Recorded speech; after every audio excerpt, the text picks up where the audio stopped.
Earlier this week, J.D. Vance guest hosted The Charlie Kirk Show, the regular host having taken a permanent leave of absence, and he said some things about how he really appreciates the solidarity that's been shown from certain Democrats and the sympathies that some Democrats have expressed to Charlie Kirk's family and friends. And he said how he hopes that eventually America will be able to unify, in the aftermath of this terrible event and overcome our divisions that separate us and have been causing such turmoil. And in addition to all of that, J.D. Vance also said this: there is no unity with people who scream at children over their parents' politics. There is no unity with someone who lies about what Charlie Kirk said in order to excuse his murder.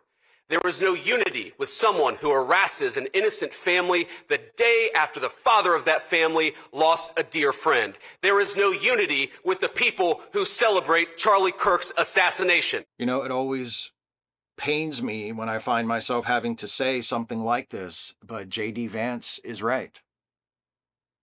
He's right in one respect of what he says in that clip. There can be no unity. Of course, I would define the relevant groups between whom there can be no unity very differently than J.D. Vance does, because J.D. Vance defines them in a very dishonest and self-serving way. He says there can be no unity with people who lie about what Charlie Kirk said. People aren't lying about what Charlie Kirk said. The people who have lost jobs in a high-profile manner as a result of their reaction or their comments on the Charlie Kirk killing, people who have been fired from cable news channels or been fired from newspapers, they haven't lied about what Charlie Kirk said. They have, in fact, done the exact opposite of lying about what Charlie Kirk said. They have gotten in trouble for quoting things that Charlie Kirk actually said. So that's not happening. J.D. Vance also says there can be no unifying with people who celebrate the death of Charlie Kirk. Again, for the most part, people aren't doing that. Most of the people I have seen accused of celebrating Charlie Kirk's death have done nothing of the kind. In fact, some of them have actually gone out of their way to express sympathy with Charlie Kirk's family for their loss, to condemn the act which killed Charlie Kirk, and to say they don't want this kind of thing to happen to anybody. But because some of the people who said that also said, now, having said that, that being the case, that doesn't change who Charlie Kirk was or what he said. He still said a whole bunch of racist shit that you can't explain away by saying you took him out of context. No, he said a whole bunch of racist shit because he had a whole bunch of racist beliefs.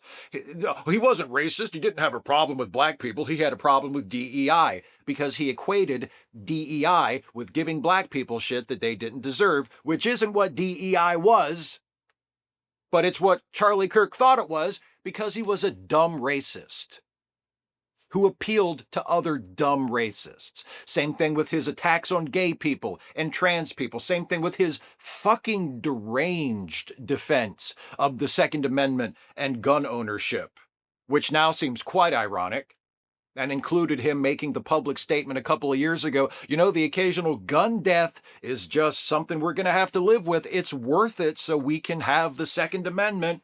Okay, Charlie, you said it. Pointing out that those are some of the things he said, and that those are the ideas he expressed repeatedly and proudly and without apology for the entirety of his public career. That's not celebrating his death.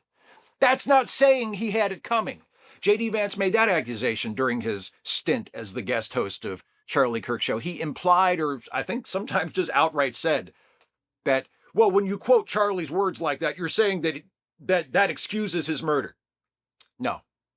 No, I have not seen a single high-profile person, especially people who have faced consequences for saying these things. None of them have said or implied or said anything that even a reasonable, fair-minded person could infer that Charlie Kirk had it coming because he was such a piece of shit. There's a difference between saying that guy was a massive piece of shit and saying that guy was a massive piece of shit and oh yeah, he absolutely deserved to get murdered. Most people who said the first thing have not said the second thing and have in fact gone really far out of their way to make sure that people who hear them or read them know that's not what they're saying. They're just saying, let's not whitewash the guy. Let's not fucking canonize the guy because he met such a violent and terrible end. Let's not do that. Let's not pretend he was someone that he wasn't, that he clearly wasn't.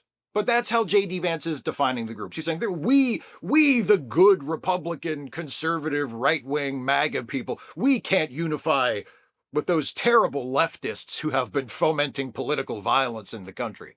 That's how J.D. Vance would set the terms, because J.D. Vance is a liar and to suck up to Trump and every other thing that J.D. Vance manifestly is. But like I said, he's right in the sense that there can be no unity. I agree. There can be no unity with the people who would ask us to canonize Charlie Kirk. There can be no unity with people who have spent decades declaring themselves to be fearless champions of free speech, who have spent decades declaring themselves to be champions of free speech to the point of saying, hey, hate speech is still free speech. People shouldn't lose their jobs for their opinions. They say this about racists. They say this about Nazis. They say this about homophobes and transphobes. They make up all kinds of excuses why people should be allowed to say whatever they want about whoever they want, whenever they want, and not just be free from legal consequences, which is already almost always the case, but they should also be free from social consequences. They say it's wrong to get somebody fired because they expressed a racist opinion. They say it's wrong to get somebody fired or to publicly shame somebody because they said something racist or sexist or homophobic or whatever. This has been their position for decades. Except all of a sudden, if you talk shit about Charlie Kirk, oh, you deserve to lose your job. And not even talk shit about Charlie Kirk. As I said already, just quote what Charlie Kirk said. There are people who have lost their jobs, in the media especially, in the past few days since Charlie Kirk was killed, whose only quote-unquote crime was quoting things that Charlie Kirk actually said in a disapproving way. So there can be no unity with people like that, because those people are liars, and there can be no unity with liars if we want this country to have a future. There can be no unity with people who say out of one side of their mouth, we condemn political violence, as again J.D. Vance says in this Charlie Kirk show guest hosting appearance. He says, we condemn political violence. But do they? When he says we, when J.D. Vance says we, who is he talking about? Republicans? Conservatives? The MAGA movement? The American right? So it wasn't their side? It wasn't their president, the current president of the United States, who pardoned the people who stormed the Capitol on January 6, 2021? Who did that because their side lost a legitimate election and they couldn't stand losing a legitimate election to a Democrat, Joe Biden, and so they literally battered their way into the United States Capitol and marched through and fought with Capitol police officers. Their support for the cops is conditional as well, we've seen. And then, after hundreds of them were convicted of crimes, were convicted of violent crimes, and were sent to prison, Donald Trump pardoned them. He pardoned virtually all of them, unconditionally. And if that is not the single greatest act of condoning political violence in the history of the United States, I would love to know what is. Because he didn't just condone it in a rhetorical sense. He didn't just condone it and say, well, I don't believe what they did was that bad. Or, I think they're mostly good people. He didn't just condone it with words. He literally condoned it. He let all of them off the hook. He used his power of the presidential pardon to condone what they did, to declare that they had done nothing wrong, that they should all be free, that they should all be, absolved of everything that they had been convicted of as a result of actions on January 6th. They don't condone political violence. So there can be no unity with those people. There can be no unity with hypocrites if there is to be a future for this country. We can't unify with people who are willing to subvert and destroy democracy in order to retain their power and increase their power and make it so they can never lose their power. That's called fascism. And if there is to be a future for this country, there can be no unity with fascism. But when I say there can be no unity with fascism, I'm talking in a political sense and a social sense as well. When I say there can be no unity with people like that, I'm talking about through every legal and legitimate means at our disposal, depriving them of the political power which they so richly covet.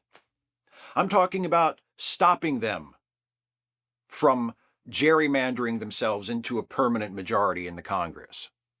I'm talking about repealing the various voter laws that they have passed in jurisdictions all over the country that make it more difficult for demographics that tend to vote Democrat more often to vote. I'm talking about expunging from our nation's laws statutes that discriminate against people on the basis of race or religion or sexuality or gender identity. I'm talking about expunging from our laws statutes that rob people of the right to have an abortion if they so choose, or if they so need in certain circumstances. I'm talking about expunging from our laws statutes that institutionalize discrimination and dehumanization and inequality. I'm talking about taking back the media and the culture from the bullies and the bigots. That's what I'm talking about. I'm not calling for violence. I'm not condoning violence. I'm talking about politics. I'm talking about winning elections. What do you think J.D. Vance was talking about?